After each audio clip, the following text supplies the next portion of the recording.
देवीं सरस्वतीं व्यासं ततो जयमुदीरयेत्। नष्टप्रायेष्वभद्रेषु नित्यं भागवतसेवया भगवतीर्वत्तमश्लोके भक्तिर्भवती नैष्ठिकी। कृष्णाय वासुदेवाय देवकीनन्दनाय च गोपकुमाराय गोविन्दाय नमो नमः। ओमज्ञानतिमिरन्दस्य ज्ञानाञ्जनशलाकया चक्षुरोन्मिलितं येन तस्मै श्रीगुरवे नमः।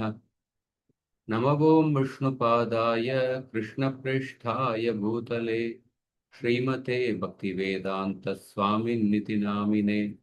नमस्ते सारस्वतीदेवे गौरवाणी प्रचारिणे निर्विशेष शून्यवादी पाश्चात्यदेशतारिणे। जय श्री कृष्ण चैतन्य प्रभु नित्यानंद श्री अद्वैत गदाधार श्रीवासादि गौर भक्तवृंद। हरे कृष्णा कृष्ण कृष्ण हरे हरे, हरे राम राम राम हरे हरे।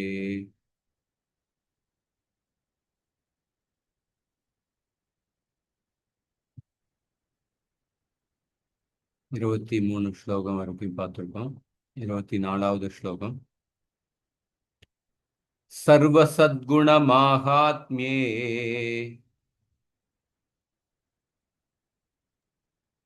சொல்லுங்க.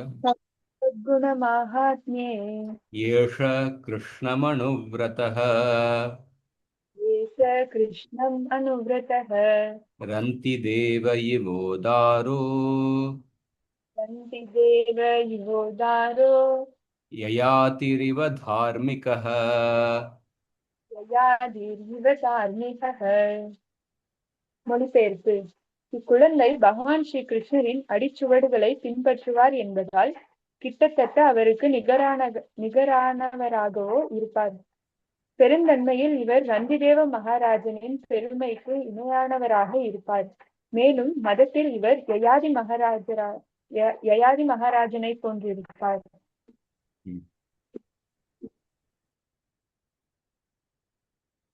சர்வ சத்குண மாகாத்மிய ஏஷ கிருஷ்ணம் அனுவிரத. கிருஷ்ணரை போன்ற எல்லா புகழையுடையரா இருப்பார்.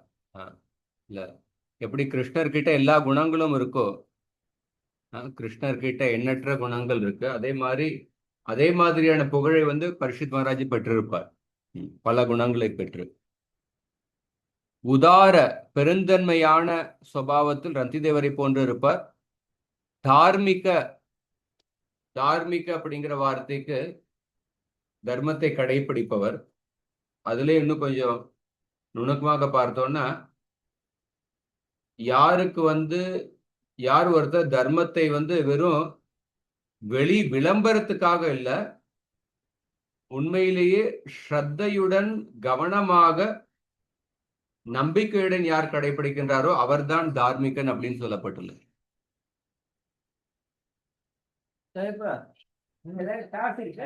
ஆமா, 9 மணிக்கு.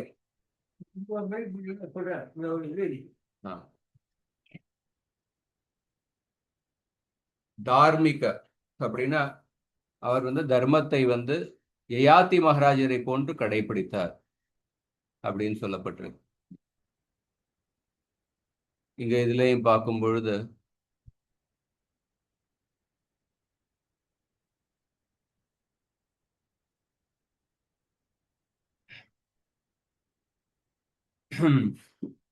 கிருஷ்ணர் பகவத்கீதையில கொடுக்கப்பட்டுள்ள கடைசி போதனை என்னன்னா,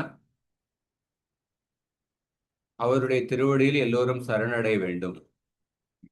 சர்வதர்மான் பரித்யஜ்ய மாமேகம் சரணம் ரஜ. ஆனா முட்டாள்தனமான மனிதர்கள் கிருஷ்ணருடைய இந்த போதனைக்கு இந்த போதனை கடைபிடிக்க விரும்புவதில்லை. நான் உண்மையிலே யார் புத்திசாலியான நபர், அவர் இந்த கிருஷ்ணரிடத்தில் சரணடைந்து இந்த கட்டளை கடைபிடிக்கின்றார்.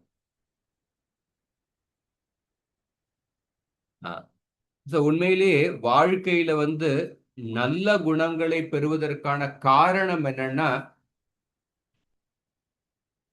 நம்ம எந்த நபர்களுடன் எந்த விஷயத்துடன் நம்ம தொடர்பை வைத்துக் கொள்கின்றோமோ அவர்களுடைய குணங்கள் நமக்கு வருகின்றது. அதுதான் நல்ல குணங்களுக்கான காரணம். ஏன் பிரபுபாதர் இந்த கருத்தை எழுதுறார்? ஏன்னா இந்த ஸ்லோகம் சொல்லப்பட்டிருக்கு, சர்வ சத்குண மகாத்மே ஏஷ கிருஷ்ணம் அனுவிரத. கிருஷ்ணரை போன்று இவர் எல்லா குணங்களையும் பெற்றிருப்பார் அப்படின்னா, ஏன் எப்படி அவருக்கு பரீட்சித் மகாராஜர்கிட்ட இந்த குணம் வருது? கிருஷ்ணரை போன்ற எல்லா குணங்களும் எப்படி வருதுன்னா, ஏன்னா இவர் கிருஷ்ணரிடத்தில் சரணடைந்துள்ளார், கிருஷ்ணரிடத்தில் தொடர்பை ஏற்படுத்தியுள்ளார், கிருஷ்ணரிடத்தில் சரணடைந்து. அதனால கிருஷ்ணர் கிட்ட இருக்கின்ற எல்லா குணங்களும் இவர்கிட்டையும் இருக்கு அப்படின்னு சொல்றார். அதனால அசோசியேஷன், சங்கம் தான் ரொம்ப முக்கியமானது அப்படின்னு சொல்றார். எப்படி ஒரு இரும்பு நெருப்போடு தொடர்பு படும் பொழுது அந்த இரும்பு வந்து நெருப்பு மாதிரி கொதிக்க ஆரம்பிக்கின்றது. அதே மாதிரி ஒருத்தர் கிருஷ்ணரிடத்தில் தொடர்பை வைத்துக் கொள்ளும் பொழுது, கிருஷ்ணருடைய நாமத்தை உச்சரித்து, கிருஷ்ணரை பத்தி கேட்டு, அவருக்கு சேவை செய்து, அப்படி தொடர்பை ஏற்படுத்திக் கொள்ளும் பொழுது அந்த நபருக்கிட்டையும் கிருஷ்ணரை போன்ற குணங்கள் வருகின்றது. ஆனா ஒரு ஜீவாத்மா வந்து 78% குணங்களை பெற முடியும். பக்தி ரசாமத சிந்துல 64 கிருஷ்ணருடைய 64 குணங்களை பத்தி ரூப கோஸ்வாமி சொல்றார். கிருஷ்ணர்கிட்ட எண்ணற்ற குணங்கள் இருக்கு, ஆனா ஒரு 64 முக்கியமான குணங்களை பட்டியல் போட்டு சொல்றார். அதுல வந்து முதல் 50 குணங்கள் வந்து ஜீவாத்மாக்கள் ஒரு குறிப்பிட்ட அளவுக்கு பெற முடியும். முதல் 50 குணங்களை மட்டும்தான் பெற முடியும், அதுவும் ஒரு குறிப்பிட்ட அளவுக்கு மட்டும்தான் பெற முடியும். முதல் 55 குணங்கள் வந்து சிவபெருமான் கிட்ட இருக்கு. சிவபெருமான் கிட்ட ஒரு 5 அதிக குணங்கள். நாராயணன் கிட்ட 60 குணங்கள் இருக்கு. கிருஷ்ணர் கிட்ட மட்டும்தான் 64 குணங்கள் இருக்கு. 4 குணங்கள் அதிகமாக, அந்த குணங்கள் வேற யார்கிட்டையும் இருக்க முடியாது. வேணு மாதுரிய, கிருஷ்ணர் எப்படி புல்லாங்குழல் வாசிக்கின்றார். ரூப மாதுரிய, கிருஷ்ணர் கிட்ட இருக்கின்ற ஒப்பற்ற அழகு. லீலா மாதுரிய, கிருஷ்ணருடைய செய்த லீலைகள், அப்படிப்பட்ட அந்த லீலைகளில் உள்ள மாதுரியம் யார்கிட்டையும் பார்க்க முடியாது. பிரேம மாதுரிய, கிருஷ்ணர் எப்படி அவ்வளவு அன்பான பக்தர்களுடன் சூழ்ந்து இருக்கின்றார், அப்படிப்பட்ட அன்பான பக்தர்கள் வேற எங்கேயும் பார்க்க முடியாது. அதனால ஒரு ஜீவாத்மா 78% குணங்களை பெற முடியும். ஒரு கிருஷ்ணருடைய போதனையை ஒருத்தர் கடைபிடித்தார்னா அது வந்து கிருஷ்ணரிடத்தில் கிருஷ்ணருடைய சங்கத்தை பெறுவதற்கு சமம் அப்படின்னு சொல்லப்பட்டிருக்கு. அதனால கிருஷ்ணர் சொல்ற போதனை, பகவத்கீதை கடைபிடிப்பதன் மூலமாக அவருடைய சங்கத்தை பெற முடியும். அவருடைய சங்கத்தை பெறுவதனால அவருடைய குணங்களையும் ஒருத்தர் பெற முடியும். மகாராஜா பரீட்சிதர் வந்து தன்னுடைய கர்ப்பத்திலிருந்தே அவர் வந்து கிருஷ்ணருடைய சங்கத்தை பெற்றார். அதனால கிருஷ்ணருடைய குணங்களையும் பெற்றார். ரந்தி தேவரை பத்தி பாகவதத்துல 9வது ஸ்கந்தத்திலையும் வருது, மகாபாரதத்திலையும் இவருடைய வர்ணனை வருது. ரந்தி தேவர் வந்து எப்படி வீட்டுக்கு வருகின்ற விருந்தாளிகள், அதிதிகளுக்கு வந்து சேவை செய்வதில் மிக புகழ் பெற்றவர், அன்னதானம் செய்வதில் மிக உயர்ந்த புகழ் பெற்றவர். கிருஷ்ணரே கூட ரந்தி தேவருடைய தான சுபாவம், பெருந்தன்மை வந்து புகழ்ந்து பேசினார். வசிஷ்ட முனி சரியான உபசரிப்பு கொடுத்ததுனால வசிஷ்ட முனியும் இவருக்கு வந்து ஆசீர்வாதம் கொடுத்தார். ரந்தி தேவர் வந்து முனிவர்களுக்கு பழங்கள், சாப்பாடு எல்லாம் நல்லா கொடுத்து முனிவர்களை சந்தோஷப்படுத்தினார். அவர் சக்திரியராக இருந்தாலும் ஒருபோதும் அவர் வந்து மாமிசம் சாப்பிடவில்லை அப்படின்னு சொல்லப்பட்டார். 9வது ஸ்கந்தத்திலும் இவருடைய கதையை பத்தி வருது. இவர் ஒரு தடவை 48 நாள் விரதம் எடுத்தார். 48 நாள் விரதம் எடுத்ததுக்கு அப்புறம் அவர் விரதம் முடிக்கிறதுக்கான சமயம் வந்தது. அந்த சமயத்துல அவர்கிட்ட ஒரு குறிப்பிட்ட உணவு இருந்தது. அப்ப ஒரு ஒரு பகுதி உணவை வந்து தன்னுடைய குடும்பத்தினர்களுக்கு கொடுத்தார். அதை கொடுத்ததுக்கு அப்புறம் மத்த பகுதி உணவை வந்து அவர் வந்து சாப்பிடுறதுக்காக தயாராகும் பொழுது அப்ப வந்து ஒரு பிராமணர் வந்தார். அந்த பிராமணருக்கு வந்து அவர் பசியோடு இருந்தார். அதனால அவர் சாப்பிடுற உணவுல அதிலிருந்து ஒரு பகுதி அந்த பிராமணருக்கு கொடுத்துட்டார். அதுக்கப்புறம் இந்த பிராமணர் போனதுக்கு அப்புறம் சில சூத்திரர்கள் வந்தார்கள். அவர்களுக்கு இவர் வந்து மீதி உணவை கொடுத்து விட்டார். அதுக்கப்புறம் ஒரு சாண்டாளன் வந்தார் சில நாய்களோடு. அப்ப உணவே எதுவுமே இல்லை. அப்ப வந்து அவர்களுக்கு வந்து அவருக்கு குடிக்கிறதுக்காக அந்த தண்ணீரே அவர்களுக்கு கொடுத்து விட்டார். அப்ப அவர் வந்து இது வந்து ஒரு சமூக சேவை மாதிரி தோன்றலாம். ஆனா அவர் வந்து வைஷ்ணவ சுபாவத்துடன் பரதுக்க துக்கி அந்த சுபாவத்துடன் வந்து அவர்களுக்கு கொடுத்தார். பகவான் வந்து இவர்களுக்கு சேவை செய்யறதுக்கான ஒரு வாய்ப்பை கொடுத்துள்ளாரே அப்படின்னு நினைத்து அவர்களுடைய மனசுலையும் பகவான் இருக்கின்றார் அப்படிங்கிற அந்த ஆன்மீக கண்ணோட்டத்துடன் இவர்கள் எல்லாம் பகவானுடைய அம்சங்கள் அப்படின்னு நினைத்து அவர்களுக்கு கருணை காண்பித்தார். சில சமயம் நம்ம வந்து பணத்தை கொடுக்கறது கூட ஈஸி. ஆனா பசியோடு இருக்கும் பொழுது நம்மளுடைய தட்டுல இருக்கிற சாப்பாட்டை மற்றவங்களுக்கு கொடுக்கறது கஷ்டம். ஆனா ரந்தி தேவர் வந்து 48 நாள் விரதம் எடுத்ததுக்கு அப்புறம் தட்டுல இருக்கிற சாப்பாட்டை வந்து மற்றவங்களுக்கு கொடுத்து விட்டார். அதுக்கப்புறம் யயாத்தியை போற்றி இவர் தார்மீகன் அப்படின்னு சொல்லப்பட்டிருக்கு.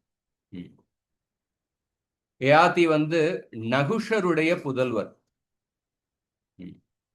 யயாத்தியை பத்தி சில அற்புதமான கருத்துக்கள் யாதவாபியுதத்திலேருந்து சொல்றேன். யாதவாபியுதயம் அப்படிங்கிற இந்த புஸ்தகம் வந்து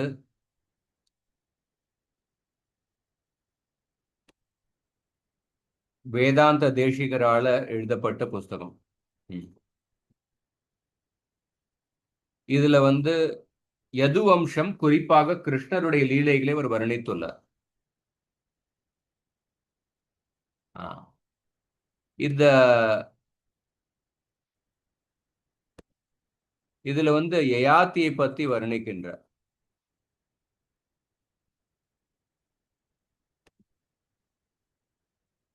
யயாத்தியை பத்தி வர்ணிக்கும் அந்த ஸ்லோகங்களை சொல்றேன்.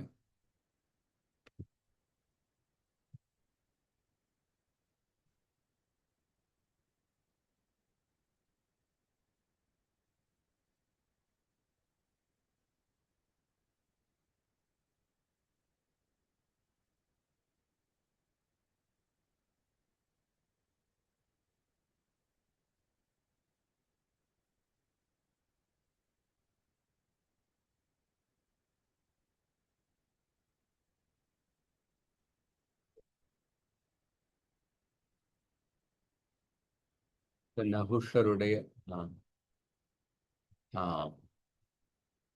யயாத்தியை பத்தி அருமையாக வர்ணனை வருது.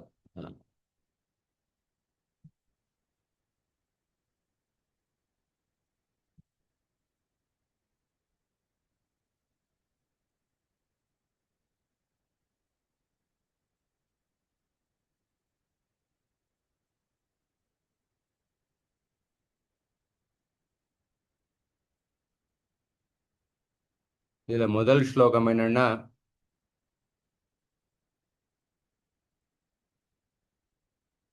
வீரோ ரச இவோத்சாகாத் நகுஷாத் அப்யஜாயத யயாதிர் நாம ஏனைந்திரம் அர்த்தாசனம் அதிஷ்டிதம்.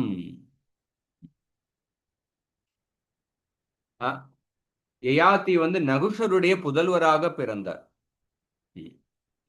உத்சாகாத் வீரோ ரச இவ யயாதிஹி நாம நகுஷாத் அப்யஜாயத.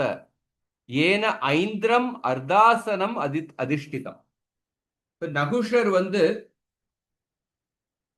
ஒரு தடவை இந்திரன் வந்து தன்னுடைய பதவியிலிருந்து விலகிய பொழுது அந்த ஒரு குறிப்பிட்ட சமயத்துக்கு நகுஷரை வந்து இந்திரனாக நியமித்தனர்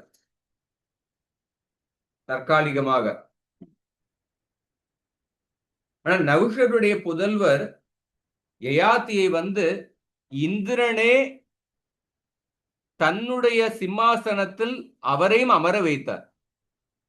இந்திரன் இருக்கும் பொழுதே யயாதிக்கு அவ்வளவு மரியாதை கொடுத்து தன்னுடைய அரியாசனத்திலே அவர் வந்து அவரை அமர வைத்தார். எப்படி உற்சாகாத் வீரோ ரசைவ, உற்சாக ரதியிலிருந்து வீர ரசம் தோன்றுகின்றதோ, வீரிய ரசம் எப்படி கிருஷ்ணர் வந்து சிசுபாலுடன் சண்டை போடும் பொழுது, நரசிம்மர் ஹிரண்யகசிபுடன் சண்டை போடும் பொழுது வீரிய ரசத்தை அனுபவித்தார். அந்த வீரிய ரசம் வந்து எதிலிருந்து தோன்றுகின்றது? உற்சாக ரத்தியிலிருந்து. உற்சாக ரத்தியிலிருந்து எப்படி வீரிய ரசம் தோன்றுகின்றதோ அதே மாதிரி நகுஷரிடத்திலிருந்து நகுஷரிடத்தில் நகுஷருக்கு வந்து யயாதி பிறந்தார். நகுஷரிலிருந்து யயாதி தோன்றினார். அந்த யயாதியை வந்து அந்த யயாதிக்கு வந்து இந்திரன் வந்து தன்னுடைய அரியாசனையிலேயே உட்கார வைத்து அவருக்கு அவ்வளவு மரியாதை கொடுத்தார். அப்படின்னா யயாதி வந்து நகுஷரை விட உயர்ந்தவர் அப்படிங்கிறது தெரியாது. அதுக்கு அடுத்த ஸ்லோகத்துல யயாதியை பத்தி வர்ணிக்கின்றார். விஷால விபுலோத்துங்கே யத்பாகு சிகராந்தரே ஆசீத் வீரஸ்ரீயா சார்தம் பூமிரர்தாசனே ஸ்திதா. யயாதி எப்படிப்பட்டவர் அப்படின்னா விஷால விபுலோத்துங்கே. அப்படின்னா அவருடைய தோல் வந்து ரொம்ப விஷாலமாக இருந்தது. விஷால விபுலோத்துங்கே. யத் பாகு சிகராந்தரே, அவருடைய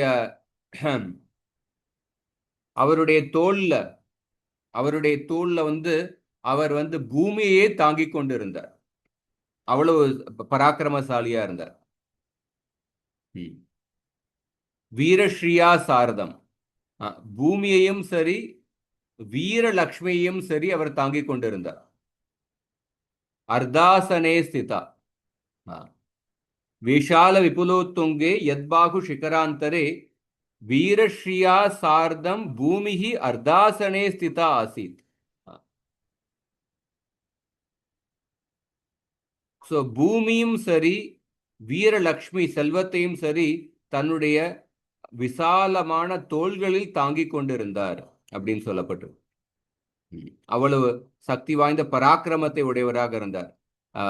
முழு பூமண்டலத்தை அவர் வந்து ஆண்டு கொண்டிருந்தார். நிதேஷம் தஸ்ய ராஜானோ ந ஷேகுர் அதிவர்த்தித்தும் பிராப்த ஸ்வபர நிர்வாகம் பிரமாணமிவ வாதினக. இந்த ஸ்லோகத்தை சொல்லப்பட்டிருக்கு. மற்ற அரசர்கள் வந்து யயாதியினுடைய கட்டளையை ஒருபோதும் மீற முடியவில்லை. யயாதியினுடைய கட்டளையை அதிகாரத்தை மீறுவதற்கு மற்ற எந்த அரசர்கள் கிட்டையும் சாமர்த்தியம் இல்லை.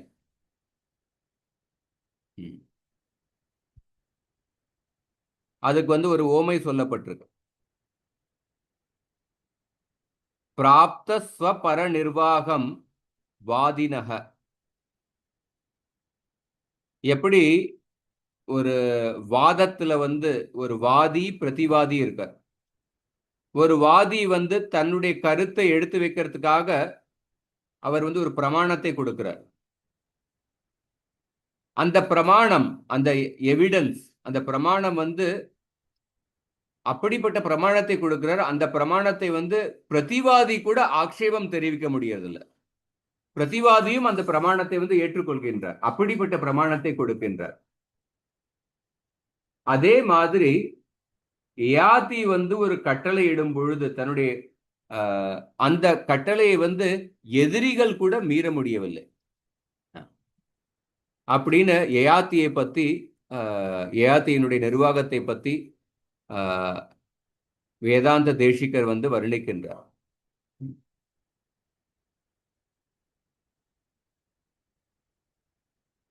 அதுக்கப்புறம் இன்னொரு கருத்து சொல்றார்.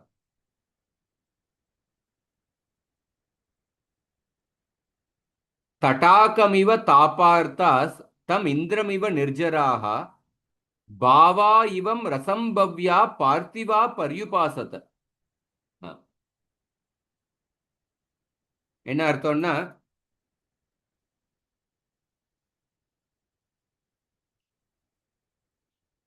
வெப்பத்தினால இப்ப கோடை காலத்துல சூரியனுடைய வெப்பத்தினால பாதிக்கப்பட்ட நபர்கள், அந்த நபர்களுக்கு ஒரு குளிர்ந்த குளத்தில் உள்ள தண்ணீர் கிடைக்கும் பொழுது அந்த குளத்தில் உள்ள தண்ணீரை வந்து எப்படி ஆர்வத்துடன் அங்க போய் குளிக்க போறாங்க.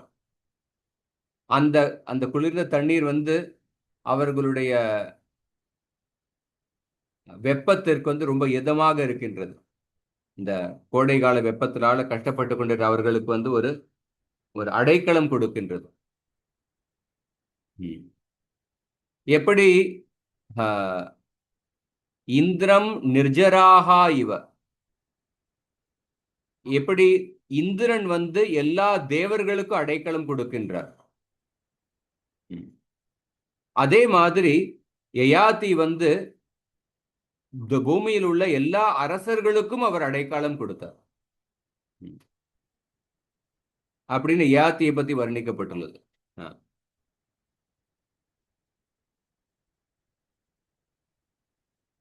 இந்த மாதிரி யயாத்தியை பத்தி யாதவாபியுதயத்தில் வர்ணிக்கின்றார். ஸோ இங்க வந்து இங்க பரீட்சித் மகாராஜரை வந்து யயாத்தியுடைய எந்த குணத்தில் ஒப்பிட்டு சொல்லப்பட்டுள்ளது? யயாத்தியை போன்ற தார்மீகமானவர் அப்படின்னு சொல்லப்பட்டிருக்கு. பிரபுபாதர் சொல்றார், யயாதி வந்து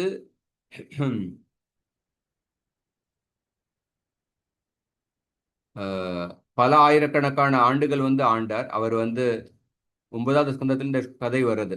அவர் வந்து சுக்கராச்சாரியனுடைய மகள் தேவயானியுடன் அவருக்கு வந்து ஒரு காதல் ஏற்பட்டது. அப்ப தேவயானியை திருமணம் செய்து கொண்டார். ஆனா சுக்கராச்சாரியர் சொன்னார் யயாதிக்கு, நீ வந்து தேவயானியினுடைய பணிப்பெண் யாரோடனும் நீ வந்து உறவை வைத்துக் கொள்ளக்கூடாது, குறிப்பாக சர்மிஷ்டாவுடன் உறவை வைத்துக் கொள்ளக்கூடாது அப்படின்னு சொன்னார். ஆனா யயாத்தியினால இந்த கட்டளை இவர் வந்து அவரால் பின்பற்ற முடியவில்லை. அவர் வந்து ரகசியமாக சர்மிஷ்டாவையும் திருமணம் செய்து கொண்டார். சர்மிஷ்டா மூலமாக அவர் வந்து குழந்தைகளை பெற்றுக்கொண்டார். இப்ப இது தேவயானிக்கு தெரிய வந்த பொழுது தேவயானி தன்னுடைய அப்பாவு கிட்ட சென்று புகார் கொடுத்தார். யயாத்திக்கு தேவயானி மேலேயும் பற்று இருந்தது. அப்ப சுக்கராச்சாரியர் யயாத்தி மேல கோவப்பட்டு அவருக்கு சாபம் கொடுத்தார். நீ உன்னுடைய இளமையை துறந்து நீ வந்து ஒரு கிழவனாகி விடுவேன் அப்படின்னு சாபம் கொடுத்தார். அப்ப யயாத்தி வந்து தன்னுடைய மாமனார் சுக்கராச்சாரியர்கிட்ட கெஞ்சி கேட்டார், இந்த சாபத்தை திரும்பி பெற்றுக் கொள்ளுங்கள் அப்படின்னு கேட்டார். அப்ப சுக்கராச்சாரியர் சொன்னார், நீ வந்து இந்த சாபத்திலிருந்து எப்படி விமோச்சனம் பெறலாம்னா, உன்னுடைய யாராவது மகன்கள் கிட்ட கேளுங்கள், அவங்க யார், அவங்களுடைய இளமையை பெற்று அந்த அவருக்கு வந்து உங்களுடைய முதுமையை கொடுத்து விடுங்கள், அப்படி வந்து இந்த சாப விமோச்சம் பெறலாம் அப்படின்னு சொன்னார். அப்ப வந்து யயாதி தன்னுடைய அவர்கிட்ட 5 மகன்கள் இருந்தாங்க, யது, துர்வாசு, துருஹ்யு, அணு மற்றும் பூரு. அந்த புகழ்பெற்ற யதுகுலம் வந்து அந்த யது மூலமாக தான் தோன்றுகின்றது. அப்ப யது கிட்ட கேட்டார். அவர் யது வந்து, ஏன்னா யதுவினுடைய வம்சத்துல கிருஷ்ணர் வந்து அவதரிக்க போகின்றார். அதனால யது வந்து அந்த கிருஷ்ணருடைய அவதாரத்தை தாமதப்படுத்த விரும்பவில்லை. அதனால தன்னுடைய தந்தையினுடைய கட்டளை வந்து பின்பற்றவில்லை. ஒரு ஆன்மீக காரணத்துக்காக, கிருஷ்ணருடைய சேவைக்காக தன்னுடைய தந்தையினுடைய கட்டளை பின்பற்றவில்லை. ஆனா மத்த 3 மகன்கள் வந்து புலனின்பத்திற்காக தந்தையினுடைய கட்டளை பின்பற்றவில்லை. ஆனா கடைசி மகன் புரு வந்து யயாதியினுடைய கட்டளை பின்பற்றி தன்னுடைய இளமையை வந்து தன்னுடைய தந்தைக்கு கொடுத்து விடுகின்றார்.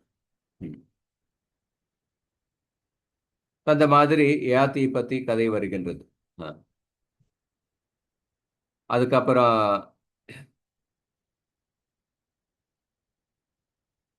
யயாதி வந்து பல புண்ணிய காரியங்களை, பல யாகங்களை செய்தார். அதனால அவர் வந்து சொர்க்கத்தையும் அடைந்தார். அவர் யமராஜருடைய சபையிலையும் அவருக்கு வந்து ஒரு பதவி வழங்கப்பட்டது. ஆயிரக்கணக்கான யாகங்களை செய்தார். தானங்களை வந்து ரொம்ப பெருந்தன்மையுடன் வழங்கினார் அப்படின்னு சொல்லப்பட்டது. கடைசியில் அவர் வந்து வானப்பிரஸ்த ஆசிரமத்தையும் ஏற்றுக்கொண்டு தன்னுடைய இளமையை வந்து திரும்பி தன்னுடைய இளைய சகோதரரான புருவுக்கு திருப்பி கொடுத்து விட்டு அவர் வந்து தன்னுடைய முதுமையை பெற்றுக்கொண்டு அவர் ராஜ்யத்தை துறந்து விட்டு அவர் காட்டுக்கு சென்று பக்தி செய்து வைகுண்டத்தையும் அடைந்தார் அப்படின்னு சொல்லப்பட்டு. அடுத்த ஸ்லோகம். திருத்யா பலிசமக்ருஷ்ணே धृत्या बलिष्म कृष्णे प्रह्लाद इव सद्ग्रहः प्रह्लाद इव सत्ग्रहः आहर्तैषोऽश्वमेधानां वृद्धानां पर्युपासकः वृत्तानां पर्युपासकः. மொழிபெயர்ப்பு வழங்கியவர் ஸ்ரீல பிரபுபாதர். ஸ்ரீல பிரபுபாதர் கி ஜெய். இக்குழந்தை பலி மகாராஜனை போல் பொறுமை மிக்கவராகவும் பிரகலாத மகாராஜனை போல் பகவான் ஸ்ரீ கிருஷ்ணரின் ஓர் உண்மையான பக்தராகவும் அஸ்வமேத யாகங்களை செய்பவராகவும் மற்றும் அனுபவமுள்ள முதியோர்களை பின்பற்றுபவராகவும் இருப்பார். ஹரே கிருஷ்ணா. பலியை போன்ற பொறுமை மிக்கவர் அல்லது உறுதி மனப்பான்மை. திருத்தியா அப்படிங்கிறதுக்கு பொறுமைன்னு சொல்லலாம், அல்லது உறுதி மனப்பான்மை உடையவர் அப்படின்னு சொல்லலாம். திருத்தியா பலிசம கிருஷ்ணை. எப்படி பலி மகாராஜர் வந்து கிருஷ்ணருடைய சிந்தனையில் மூழ்கி இருந்தார், வாமன தேவருக்கு சேவை செய்வதில் உறுதி மனப்பான்மையுடன் இருந்தார். இல்ல, கிருஷ்ணருடைய வாமன தேவருக்கு சேவை செய்வதில் உறுதி மனப்பான்மையுடன் இருந்தார். பலி மகாராஜர் வந்து தன்னுடைய முதல் 2 படியில அவர் அதிலே வாமன தேவர் எல்லாத்தையும் எடுத்துக்கொண்டு விட்டார். அதுக்கப்புறம் பலி மகாராஜரை வந்து வருண பாசத்தினால கட்டி போட்டு அவருக்கு தண்டனை கொடுக்கறதுக்காக வாமன தேவர் தயாராகி விட்டார். அந்த சமயத்திலே பலி மகாராஜர் வந்து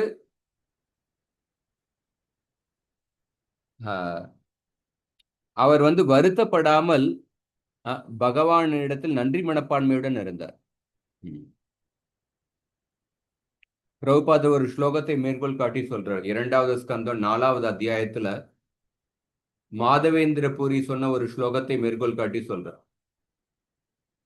முக்தம் மாம் நிகதந்து நீதி நிபுணா பிராந்தம் முகுர் வைதிகா மந்தம் பாந்தவ சஞ்சயா ஜடதியாம் முக்தாதரா சோதராஹ உன்மத்தம் தனினோ விவேக சதுரா காமம் மகாதாம்பிகம் மோக்தும் நக்ஷாமதே மணாகபி மனோ கோவிந்த பாதஸ்பிருகாம். மாதவேந்திரபுரி சொல்றார், பல நீதியை கடைபிடிக்கின்ற நபர்கள் வந்து என்னை வந்து விமர்சித்து பேசலாம். நான் வந்து ஒரு பைத்தியமாயிட்டேன் அப்படின்னு என்னை பத்தி விமர்சித்து பேசுவார்கள். அதை பத்தி நான் கவலைப்படல. வேத சடங்குகளை நுணுக்கமாக கடைபிடிப்பவர்கள் வந்து நான் என்னை வந்து வழி தவறி போய்விட்டேன் அப்படின்னு சொல்லி விமர்சித்து பேசுகின்றார்கள். அதை பத்தி நான் கவலைப்படல. என்னுடைய நண்பர்கள் மற்றும் உறவினர்கள் வந்து நான் வாழ்க்கையில தோல்வியை சந்தித்து விட்டேன் அப்படின்னு விமர்சித்து பேசுறாங்க. அதை பத்தி நான் கவலைப்படவில்லை. என்னுடைய சகோதரர்கள் நான் முட்டாளாகிவிட்டேன் அப்படின்னு விமர்சித்து பேசுகின்றார்கள். அதை பத்தி நான் கவலைப்படவில்லை. பல பணக்காரர்கள் நான் பைத்தியமாகிவிட்டேன் அப்படின்னு விமர்சித்து பேசுகின்றார்கள். அதை பத்தி நான் கவலைப்படவில்லை. உயர்ந்த பண்டிதர்கள் நான் ரொம்ப கர்வத்துடன் இருக்கின்றேன் அப்படின்னு விமர்சித்து பேசுகின்றார்கள். அதை பத்தி நான் கவலைப்படவில்லை. இப்படி சமுதாயத்துல எல்லோரும் என்னை விமர்சித்து பேசினாலும் என்னுடைய மனது கிருஷ்ணருடைய திருவடியில் பக்தி தொண்டு செய்வதிலிருந்து ஒரு துளி கூட அந்த சிந்தனையிலிருந்து எனக்கு ஒரு தளர்ச்சி ஏற்படவில்லை. என்னுடைய உறுதி கிருஷ்ணருடைய பக்தி சேவையிலிருந்து என்னுடைய உறுதி கொஞ்சம் கூட குறையவில்லை அப்படின்னு மாதவேந்திர புரி சொல்றார். இந்த ஸ்லோகத்துல சொல்லப்பட்டுள்ள இந்த எல்லா சம்பவங்களும் பலி மகாராஜருடைய வாழ்க்கையிலையும் நடந்தது. பலி மகாராஜரை பல பேர் விமர்சித்து பேசினார்கள். அவருடைய குடும்பத்தில் உள்ள நபர்கள், மற்ற அசுரர்கள், நண்பர்கள் எல்லோரும் விமர்சித்து பேசினார்கள். அவருடைய குருவை விமர்சித்து பேசினார். ஏன்னா அவர் தானம் கொடுக்கறதுல எல்லாத்தையும் இழந்து விட்டார். அப்ப எல்லோரும் விமர்சித்து பேசினார்கள். அப்படி இருந்தாலும் பலி மகாராஜர் வாமன தேவருக்கு சேவை செய்வதில், சரணடைவதில் அவருடைய உறுதி கொஞ்சம் கூட குறையவில்லை. அதனால்தான் திருத்யா பலிசம அப்படின்னு சொல்லப்பட்டோம்.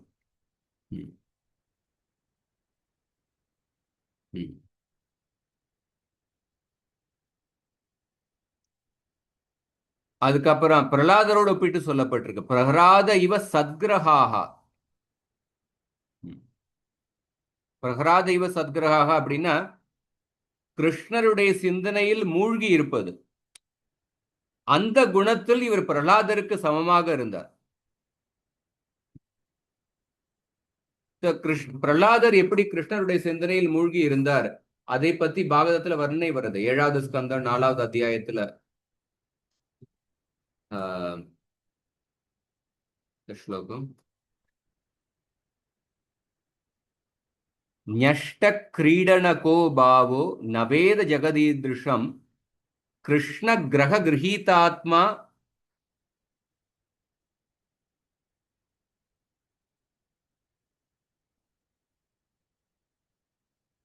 ஞஷ்ட கிரீடனகோ பாலோ ஜடவத் தன் மனஸ்தயா கிருஷ்ண கிரக கிரஹீதாத்மா நவேத ஜெகதீதృశம். பிரகலாதர் குழந்தை பருவத்திலே அவருக்கு விளையாட்டு மேல அவருக்கு ஆசை இல்லை. அவருடைய சிந்தனை கிருஷ்ணரில மூழ்கி இருந்தது. எப்படி செவ்வாய் கிரகத்தினால ஒருத்தர் பிடிக்கப்பட்டார், இவருக்கு சனி கிரகம் பிடிச்சிருக்கு அப்படின்னு சொல்றோம். அந்த மாதிரி பிரகலாதருக்கு கிருஷ்ண கிரகம் பிடித்திருந்தது. அப்படின்னா கிருஷ்ணருடைய சிந்தனையில மூழ்கி இருந்தது. அதனால அவருக்கு இந்த உலகம் எப்படி இயங்கிக் கொண்டிருக்கின்றது அதை அவரை புரிந்து கொள்ளவே இல்லை. நவேத ஜெகதீதృశம். அரசியல்ல யார் நிக்கிறாங்க, யாரு இன்னைக்கு யாரு என்ன கருத்து சொன்னாங்க அப்படின்னு அதெல்லாம் இவருக்கு எதுவுமே தெரியல. ஏன்னா கிருஷ்ணருடைய சிந்தனையில மூழ்கி இருந்தார். அந்த மாதிரி அந்த குணத்தை அப்படி பிரகலாதர் எப்படி அந்த குணத்தை காண்பித்தாரோ அதே குணத்தை பரிஷித்தும் வெளிப்படுத்தினார் அப்படின்னு சொல்லப்பட்டிருக்கு. ஆகர்த்தைஷோ அஸ்வமேதாதீன் விருத்தானாம் பரியுபாசக. அவர் பல அஸ்வமேத யாகங்களை செய்வார் மற்றும் முதியோர்களுக்கு தகுந்த மரியாதையை கொடுப்பார். விருத்தானாம் பரியுபாசக. முதியோர்களுக்கு தகுந்த மரியாதையை கொடுப்பார். இதுலையும் பார்க்கும் பொழுது பிரபுபாதர் பலி மகாராஜரை பத்தி பிரபுபாதர் சொல்றார். பலி மகாராஜர் ஒரு மகாஜனர்களில் ஒருத்தர் சொல்லப்பட்டிருக்கு. ஸ்வயம்பூர் நாரத சம்போ குமார கபிலோ மனுகு பிரஹ்லாதோ ஜனகோ பீஷ்மோ பலிர் வையாசகிர் வயம். பலி மகாராஜர் கிருஷ்ணருக்காக தானம் கொடுப்பதில் உறுதி மனப்பான்மையுடன் இருந்தார். கிருஷ்ணருக்காக தானம் கொடுத்து அவர் வீரிய ரசத்தை அனுபவித்தார். எப்படி பகவான் ஹிரண்யகசிபோடு சண்டை போட்டு வீர ரசத்தை அனுபவித்தாரோ, பலி மகாராஜர் துணிச்சலுடன் வாமன தேவருக்காக தானம் கொடுத்து அவர் வீர ரசத்தை அனுபவித்தார். தானம் கொடுக்கிறதுக்கு ஒரு துணிச்சல் வேண்டி இருக்கு. ஒருத்தர் தங்களுடைய பாதுகாப்பை பத்தி எப்பொழுது நினைத்துக் கொண்டிருக்கவங்க வந்து அதிகம் தானம் கொடுக்க முடியாது. பலி மகாராஜர் அவர் தானம் கொடுத்து துணிச்சலுடன் தானம் கொடுத்து வீர ரசத்தை அனுபவித்தார். பிரகலாதரை பத்தி பிரபுபாதர் எழுதுறார். பிரகலாதரை பத்தி 7வது ஸ்கந்தத்துல விவரமாக சொல்லப்பட்டிருக்கு. ராஜர்ஷீணாம் ஜனயிதா சாஸ்தா சோத்பதகாமினாம் நிகிரஹீதா கலேரேஷ புவோ தர்மஸ்ய காரணா. மொழிபெயர்ப்பு படிங்க.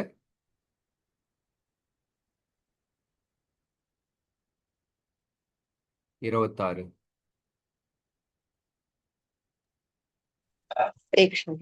இக்குழந்தை ரிஷிகளைப் போலுள்ள அரசர்களுக்கு தந்தையாக இருப்பார்.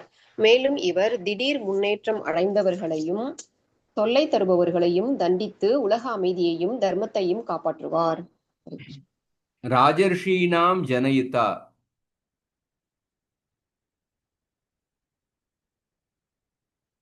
இவருடைய அடுத்த சந்ததியில் உள்ள நபர்களும் ராஜரிஷிகளாக இருப்பார் அப்படின்னு சொல்றார். இவர் மட்டுமல்ல, இவர் வந்து ராஜ ரிஷிகளை பெற்றெடுப்பார். ஏன்னா இவருடைய புதல்வர் ஜனமேஜயர் அவரும் உயர்ந்த ராஜரிஷியாக இருந்தார். சாஸ்தாச்ச உத்பதகாமினாம், தர்மத்தை கடைபிடித்தாட நபர்களுக்கு வந்து தகுந்த தண்டனை கொடுப்பார். நிகிரஹீதா கலேரேஷ, கலியுக்கே இவர் தண்டனை கொடுப்பார். தர்மஸ்ய காரணா, தர்மத்தை காப்பாற்றுவதற்காக கலி புருஷனுக்கே தண்டனை கொடுப்பார். அது 16வது அத்தியாயத்தில் நம்ம பார்ப்போம். இங்கே வந்து பிரபுபாதர் எழுதுறாரு.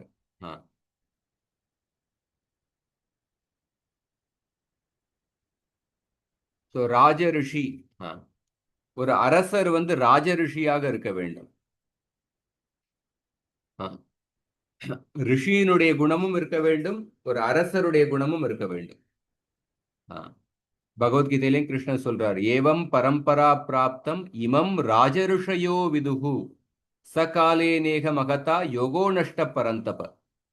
ராஜரிஷி, ராஜாவினுடைய குணம் என்ன?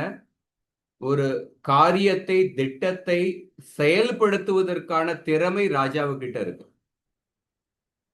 ரிஷியினுடைய குணம் என்ன? ஒரு சரியான தொலைநோக்கு சிந்தனை பெற்றுள்ளவர் ஒரு ரிஷி. இந்த 2 குணமும் யார்கிட்ட இருக்கிறதோ அவர்தான் ராஜரிஷி. தொலைநோக்கு சிந்தனை, ஒரு தெளிவான சிந்தனை, தொலைநோக்கு சிந்தனை பெற்ற நபரும் சரி, அந்த திட்டத்தை செயல்படுத்துவதற்கான திறமை 2மே பெற்றுள்ளவர் தான் ராஜரிஷி.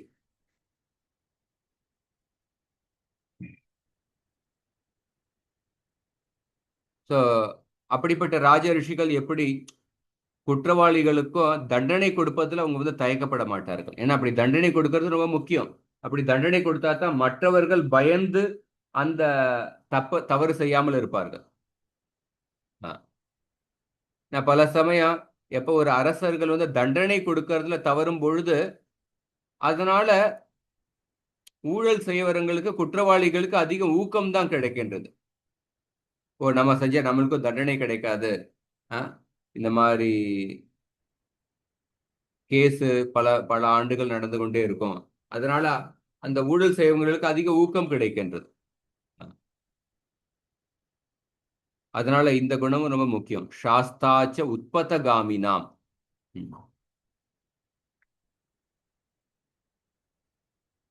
எப்படி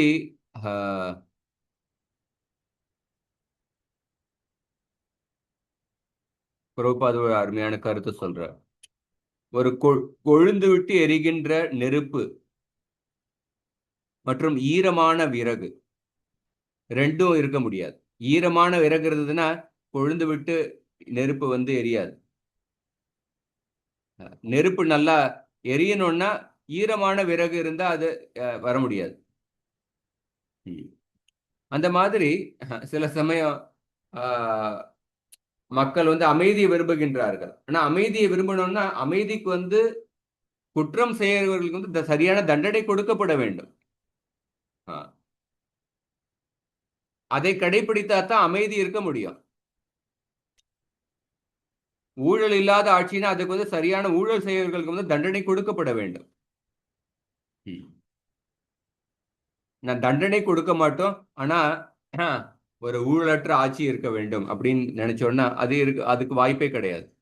அது எப்படிப்பட்டதுன்னா, ஈரமான விறகு இருக்கும், ஆனா நல்லா கொழுந்து விட்டு எரிகின்ற நெருப்பு வேண்டும் அப்படின்னு நினைக்கிற மாதிரி. அதனால உண்மையிலே அமைதி வேணும்னா அதுக்கு வந்து அமைதிக்காக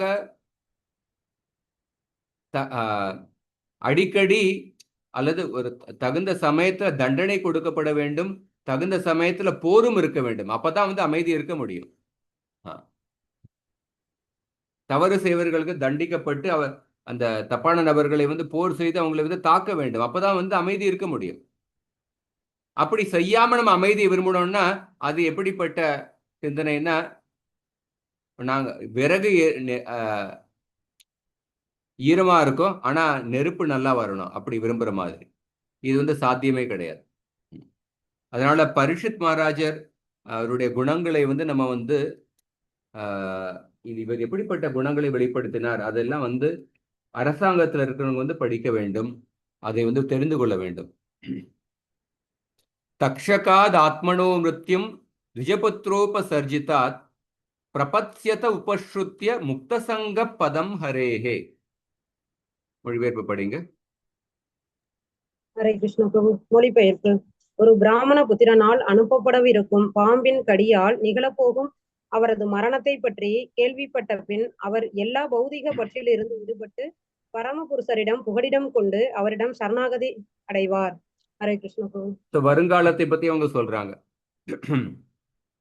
ஒரு பிராமனுடைய சாபத்தினால இவருக்கு தக்ஷகர மூலமாக மரணம் ஏற்படும் அப்படின்னு அதை கேள்விப்பட்டவுடன் அவர் தன்னுடைய ராஜ்யத்தையே துறந்து விட்டு பகவானை வழிபடுவார் அப்படின்னு சொல்றார்.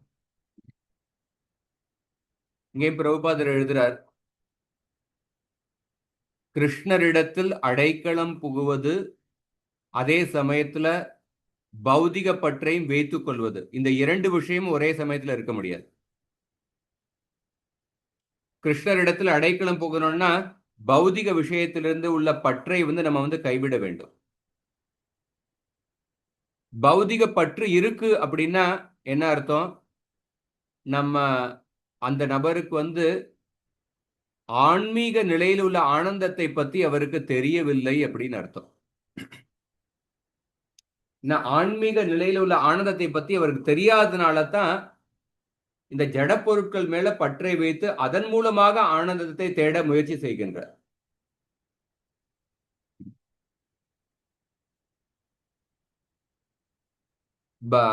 கிருஷ்ண பக்தி இந்த இந்த ஜட உலகத்துல இருக்கும் பொழுதே கிருஷ்ண பக்தியை பயிற்சி செய்வதன் மூலமாக கிருஷ்ணரிடத்தில் ஒருத்தர் உறவை வந்து ஏற்படுத்திக் கொள்ள முடியும். அந்த கிருஷ்ண பக்தி பக்குவ நிலைக்கு வரும் பொழுது ஒருத்தர் எல்லா விதமான பௌதிக பற்றிலிருந்து விடுபட்டு விடுகின்றார், வைகுண்டத்தை அடைவதற்கான தகுதியை பெறுகின்றார். பரிஷித் மகாராஜர் ஆரம்பத்திலிருந்தே அவருக்கு கிருஷ்ணர் மேல பற்று இருந்தது. ஆரம்பத்திலிருந்தே அவர் கிருஷ்ணரிடத்தில் கிருஷ்ணருடைய சிந்தனையில் மூழ்கி இருந்தார்.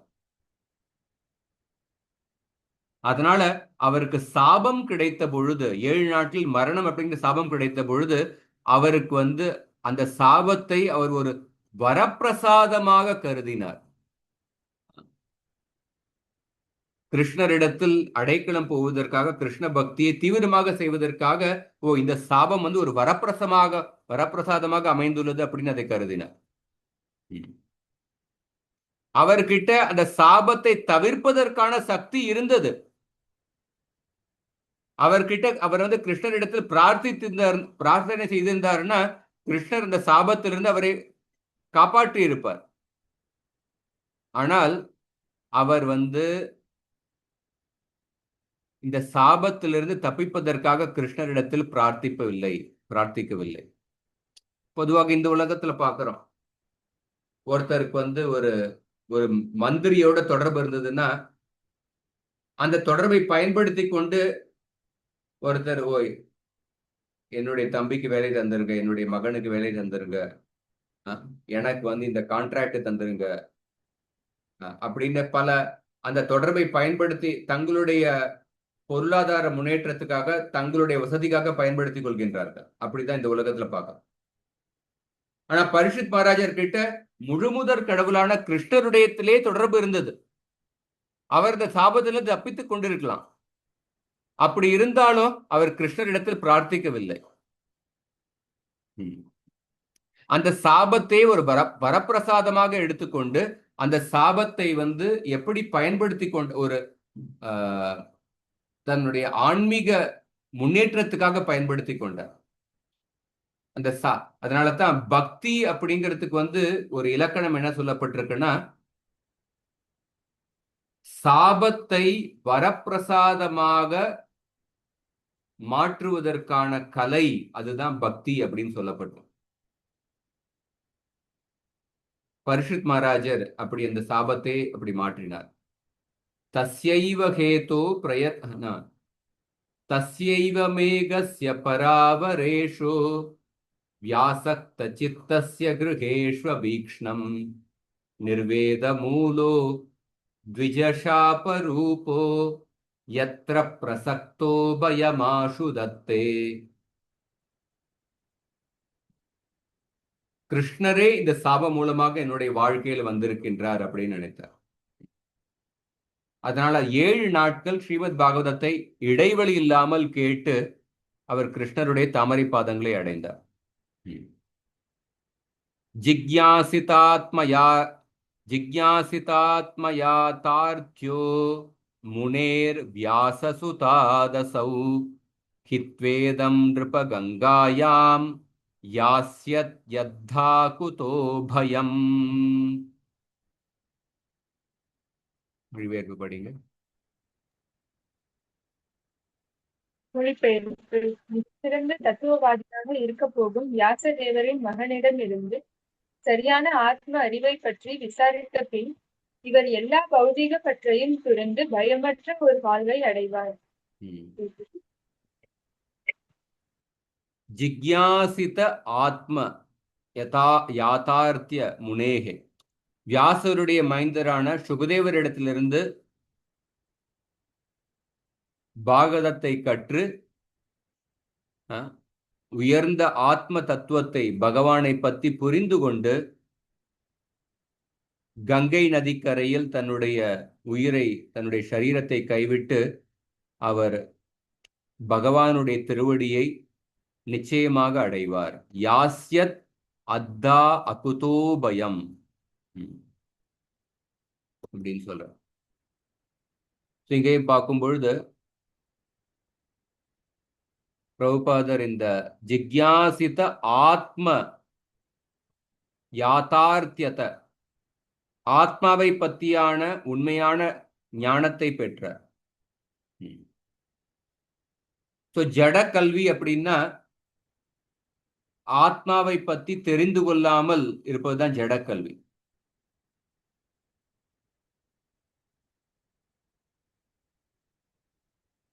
உண்மையான தத்துவம் என்னன்னா ஆத்மாவினுடைய உண்மையான நிலையை புரிந்து கொள்வது, தன்னை அறியும் ஞானம். அந்த தன்னை அறியும் ஞானம் அதை பெறாமல் இருக்கின்ற தத்துவம் வெறும் மனக்கற்பனை தான். பாகவதம் ஆத்ம தத்துவத்தை சரியாக நமக்கு போதிக்கின்றது. பாகவதத்தை கேட்பதன் மூலமாக ஒருத்தர் இந்த ஜட விஷயத்தில் உள்ள பற்றிலிருந்து ஒருத்தர் விடுபடுகின்றார், வைகுண்டத்தை அடைகின்றார். வைகுண்டம்னா என்ன? வைகுண்டம் எந்த லோகத்துல பயம் இல்லையோ, கவலை இல்லையோ, அதுதான் வைகுண்டம். ஏன்னா இந்த பூமண்டலத்துல உள்ள இந்த பிரம்மாண்டத்தில் உள்ள எந்த லோகத்துக்கு போனாலும் எந்த லோகத்திலையும் நம்ம வந்து நிலையாக இருக்க முடியாது. சொர்க்க லோகத்துல போனா நிலையாக இருக்க முடியாது. அதனால அந்த எந்த லோகமும் வந்து பயமற்ற லோகம் அப்படின்னு சொல்ல முடியாது. ஆனா வைகுண்டத்திலிருந்து வீழ்ச்சி அடைவதற்கு வாய்ப்பே கிடையாது. அதனாலதான் வைகுண்டத்தை வந்து பயமற்ற லோகம் அப்படின்னு சொல்லப்பட்டிருக்கு. ஆனா இந்த பௌதிக உலகத்துல ஒவ்வொரு இடத்துலயும் பயம் இருக்கு. பௌதிக உலகத்துல உள்ள எல்லா நபர்களும் ஒரு சிறைச்சாலையில் உள்ள கைதிகள் மாதிரி. அவர்கள் எப்பொழுதும் பயத்துடன் இருக்கின்றார்கள். யாரும் வந்து இந்த பௌதிக உலகத்தினுடைய நியமங்களை வந்து கடைபிடிக்காம இருக்க முடியாது. அப்ப கடைபிடிக்கலைன்னா கட்டாயம் அவர்களுக்கு வந்து தண்டனை கொடுக்கப்படும். ஆனா முக்தி அப்படிங்கிறது வந்து இந்த இந்த பௌதிக உலகத்தில் உள்ள நிரந்தரமாக அடுத்தடுத்து வருகின்ற கவலைகளிலிருந்து விடுபடுவதுதான் முக்தி. இந்த உண்மையான முக்தி வந்து எப்போ வருதுன்னா பகவானுடைய தாமரை பாதங்களில் அந்த பக்தி சேவையில் ஈடுபடுவதன் மூலமாக தான் வருகின்றது. ஸ்ரீமத் பாகவதம் இதை போதிக்கின்றது. அந்த ஸ்ரீமத் பாகவதத்தை ஒரு உயர்ந்த பக்தர் மூலமாக கேட்க வேண்டும். பரிஷித் மகாராஜா சுகதேவ் கோஸ்வாமி மூலமாக கேட்கிறார். பல சமயம் ஸ்ரீமத் பாகவதத்தை வந்து பல பேர் வந்து பல பேர் வந்து கேட்கறாங்க. 7 நாட்கள் ஸ்ரீமத் பாகவதம், குறிப்பாக வட இந்தியாவில வந்து பாகவத் சப்தா இதெல்லாம் புகழ்பெற்றதாக இருக்கு. அதுல பாகவத் சப்தால பல பேர் வந்து நீங்க இவ்வளவு காசு கொடுத்தீங்கன்னா நாங்க வந்து பாகவதம் வந்து சொல்லிக் கொடுப்போம் அப்படின்னு சொல்லி பாகவத சப்தாவை வந்து ஒரு விற்பனையாக மாத்தி விட்டார்கள். பேசுறவங்களும் ஒரு விற்பனையாக மாத்தி விட்டார்கள். அதை கேட்கிறவங்களும் பார்த்தோம்னா அவங்க வந்து 7 நாட்களுக்கு மட்டும் கேட்பாங்க. 7 நாட்களை சேர்த்து நமக்கு வந்து ஒரு புண்ணியம் கிடைக்கணும், அதன் மூலமாக வாழ்க்கையை நல்லா அனுபவிக்கணும் அப்படிங்கிற அந்த நோக்கத்துடன் பாகவத சப்தா கேட்பார்கள். அந்த பாகவத சப்தாலையும் மக்களுடைய புலன்களுக்கு மகிழ்ச்சியை கொடுப்பதற்காக பல பாடல்கள், நடனங்கள் அதெல்லாம் நடுவில் நடக்கும். ஆனா அது வந்து அதை வந்து பிரபுபாதர் வந்து விமர்சித்து பேசுகின்றார். பாகவத சொற்பொழிவை வந்து ஒரு வியாபாரத்துக்காக, பணம் சம்பாதிக்காக ஒருபோதும் செய்யக்கூடாது அப்படின்னு சொல்றது.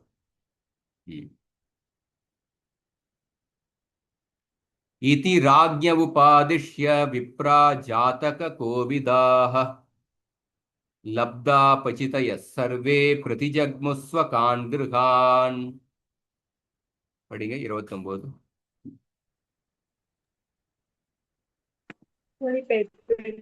இவ்வாறாக ஜோதிட அறிவிலும் சிறப்பு சடங்கை செய்வதிலும் கைதேர்ந்தவர்கள் இக்குழந்தையின் எதிர்கால வரலாற்றை பற்றி யுதிஷ்டிர மகாராஜனுக்கு உபதேசித்தனர். பிறகு இதற்கு கைமாறாக போதுமான ஊதியத்தை பெற்றுக்கொண்ட பின் அவர்கள் அனைவரும் அவரவர் இல்லங்களுக்கு திரும்பி சென்றனர். இந்த மாதிரி இதுவரைக்கும் அந்த ஜோதிடர்கள் வந்து பரீட்சித் மகாராஜர் எப்படிப்பட்ட குணங்களை வெளிப்படுத்துவார் அதை பத்தி அவருடைய ஜாதகத்தை பார்த்து யுதிஷ்டிர மகாராஜருக்கு சொன்னார். அதுதான் 28வது ஸ்லோகம் வரைக்கும் அவர்கள் சொல்லியுள்ளனர். அதுக்கப்புறம் சொல்லப்பட்டிருக்கு இந்த மாதிரி இந்த யுதிஷ்டிரருக்கு சொன்னதுக்கு அப்புறம் இந்த எல்லா பிராமணர்களும் ஜாதக கோவிதாக, ஜாதகம் பார்ப்பதுல ரொம்ப திறமை வாய்ந்தவர்கள். அவர்களுக்கு வந்து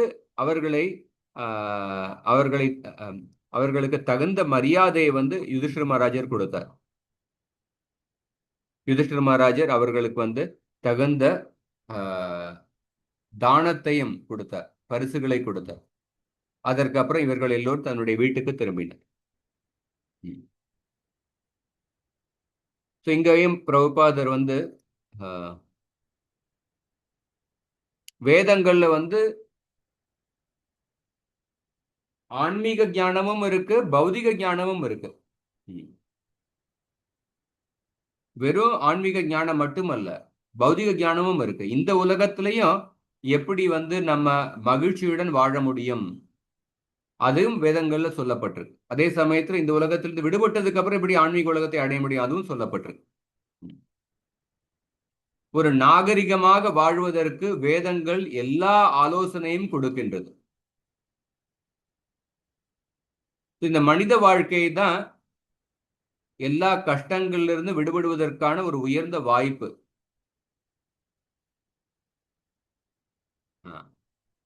அந்த மனித வாழ்க்கை எப்படி வாழ வேண்டும், அதற்கு வந்து வேதங்கள் நமக்கு ஆலோசனை கொடுக்கின்றன. வேதங்கள்லையும் பார்த்தோம்னா, வேதங்கள் உள்ள ஒரு வேதாங்கம் என்னன்னா ஜோதிஷம். இதை பத்தி நம்ம 6 வேதாங்கங்களை பத்தி பல தடவை பேசியிருக்கோம்.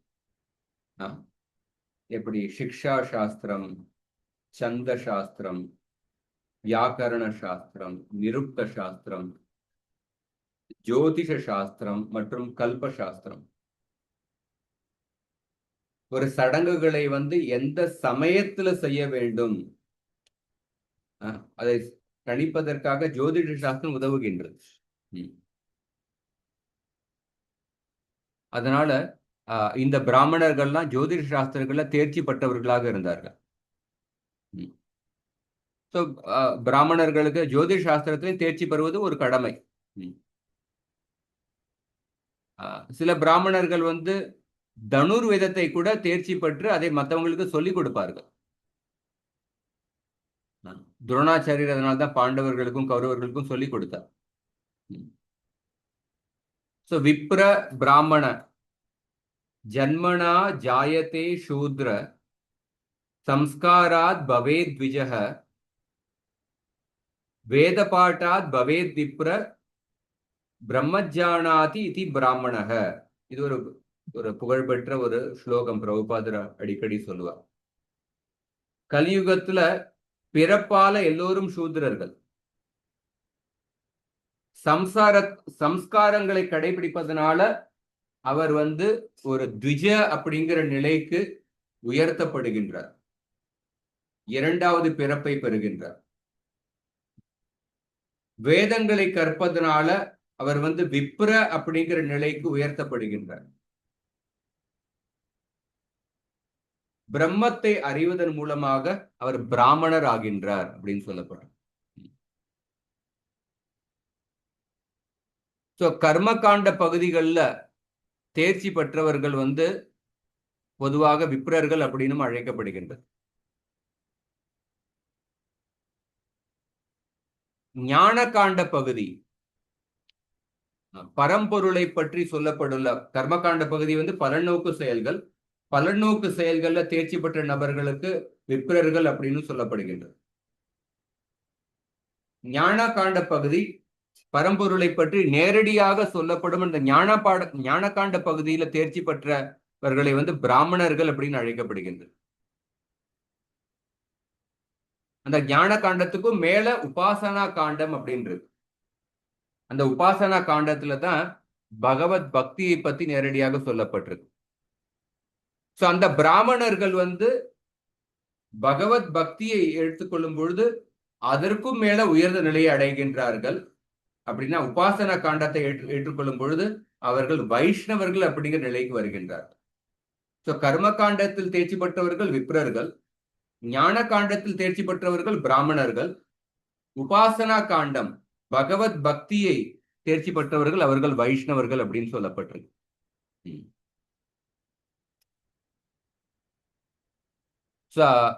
அந்த அந்த பிராமணர்களிலேயே பக்குவ நிலைக்கு வந்தவர்கள் அவர்கள் தான் வைஷ்ணவர்கள். அந்த வைஷ்ணவர்கள் கிருஷ்ணருடைய திருவடியில் உள்ள நேரடியான பக்தி தொண்டில் ஈடுபடுகின்றார்கள். அந்த வைஷ்ணவர்களுக்கு மிக பிரியமான புஸ்தகம் என்னன்னா ஸ்ரீமத் பாகவதம். ஸ்ரீமத் பாகவதம் யத் வைஷ்ணவானாம் பிரியம். ஸ்ரீமத் பாகவதம் வைஷ்ணவர்களுக்கு மிக பிரியமான புஸ்தகம். அந்த ஸ்ரீமத் பாகவதம் தான் வேதம் அப்படிங்கிற கல்ப விருட்ச மரத்தினுடைய பழுத்த பழம். இந்த ஜாத கோவிதாக இந்த ஜோதிட சாஸ்திரங்களில் திறமை வாய்ந்த விப்ரவர்கள் வந்து ஒரு குழந்தையினுடைய எதிர்காலத்தை பத்தி அவருடைய ஜாதகத்தை பார்த்து கணிப்பதில் ரொம்ப தேர்ச்சி பெற்றவர்கள். பொதுவாக அந்த ஆரம்ப காலத்துல பண்டைய காலத்துல இந்த ஜோதிடம் இதெல்லாம்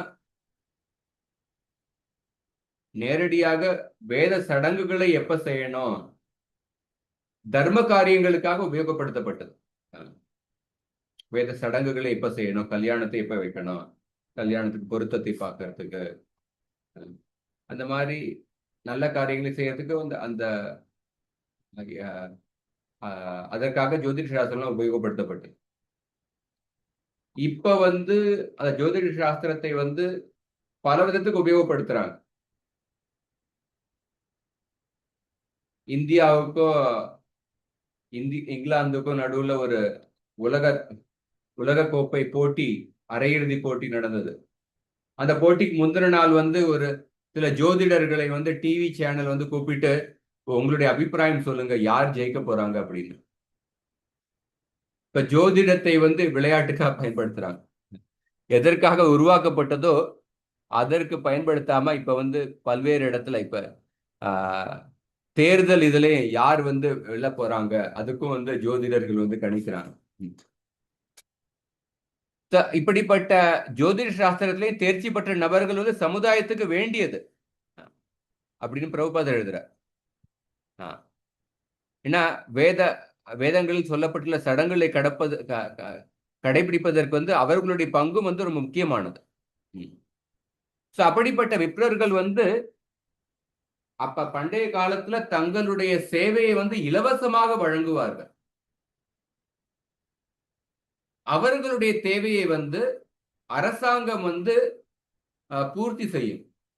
அதனாலதான் இங்க யுதிஷ்டிர மகாராஜர் இந்த பிராமணர்களுக்கு வந்து தகுந்த பரிசுகளை, தானங்களை வழங்கினார். இப்ப வந்து பல ஜோதிடர்கள் வந்து ஜோதிடர்கள்கிட்ட போனோம்னா அவங்க நிறைய காசு வாங்குவாங்க. அவங்க ரொம்ப ஒரு பெரிய வியாபாரம் ஆகிவிட்டது.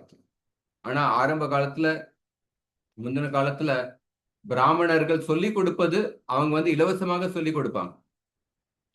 கல்வி வந்து இலவசமாக இருக்கும்.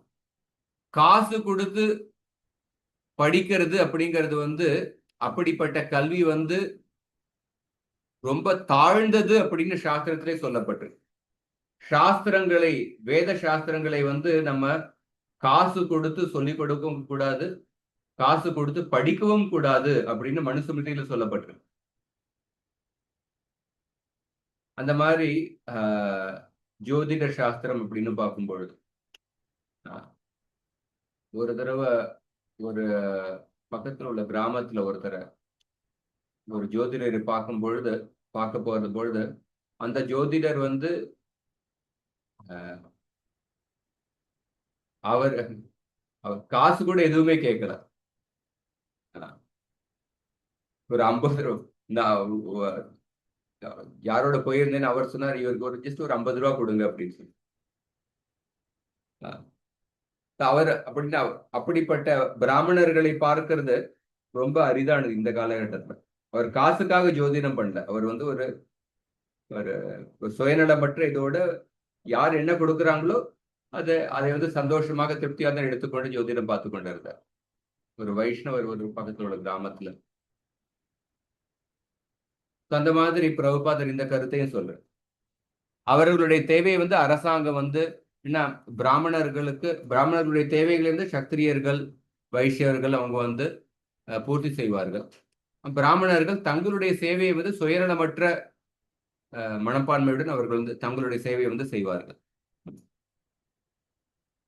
அதுக்கப்புறம் இந்த அத்தியாயத்தினுடைய கடைசி பகுதியை நம்ம அடுத்த வாரம் நம்ம வந்து முடியும். ஹரே கிருஷ்ணா.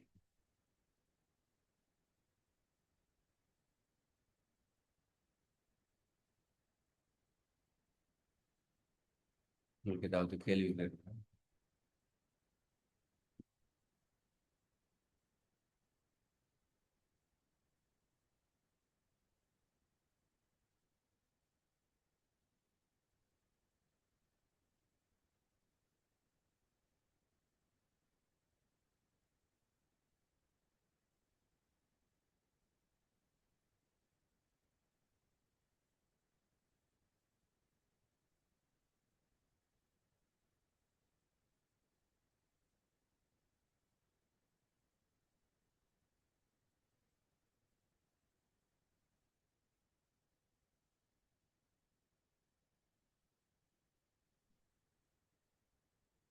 எல்லோருக்கும் என் தமிழ் புத்தாண்டு வாழ்த்துக்கள்.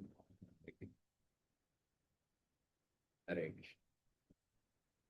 ನಂತರ ಶ್ರೀಮದ್ ಭಾಗವತಂ ಕಿ ಜಯ, ಶ್ರೀಲ ಪ್ರಭುಪಾದ ಕಿ ಜಯ, ಗೌರ ಭಕ್ತ ವೃಂದ ಕಿ ಜಯ.